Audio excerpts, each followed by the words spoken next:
State health officials set to give an update on the state of the measles outbreak here in Texas, including the latest case numbers. Of course, spring break travel is about to ramp up, so we're sharing what you need to know to stay safe. Well, Natalie Haddad is live in the newsroom with what doctors are saying this morning. Hey, good morning, you two. We are expecting an update from health officials later today, like you mentioned, but as it stands, this is the worst measles outbreak in decades, and Texas is getting hit harder than others, with new alerts now issued in cities just to our south here in the Metroplex. State health officials say someone who lives there in West Texas tested positive for the virus and traveled to Texas State University on Valentine's Day. Now, from West Texas, they went there, and then that same person also visited the University of Texas at San Antonio. They went to the Riverwalk nearby, and then they went to a Buc-ee's in New Braunfels the following Saturday and Sunday. But where cases first were recorded in Texas is Gaines County near Lubbock. That was about 3 weeks ago. At last update, there are 90 measles cases across 7 counties in the state.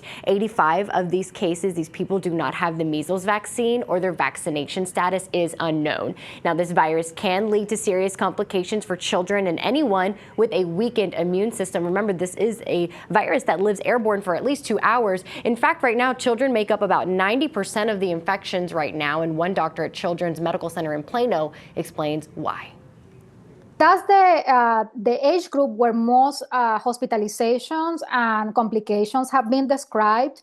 And again, this will be mostly on the less than 5 years of age that have not been vaccinated. So historically, because measles was a disease that we rarely see, most of the adult people are already immune for prior vaccination because of the fact that there was not circulating measles. Again, we are expecting an update from state health officials on these cases later today. Meanwhile, there are several things you can look out for if you begin to feel sick. Kara? Yeah, thanks, Natalie. So, if you suspect you may have the measles, stay home, isolate yourself. You want to call your doctor before you show up to get tested so they can prepare. Here's why. Symptoms don't show up until a week, sometimes 2 weeks after exposure. That's when the rash with those flat red spots will start on the face and spread down the rest of the body, along with high fever, cough, runny nose, red and watery eyes.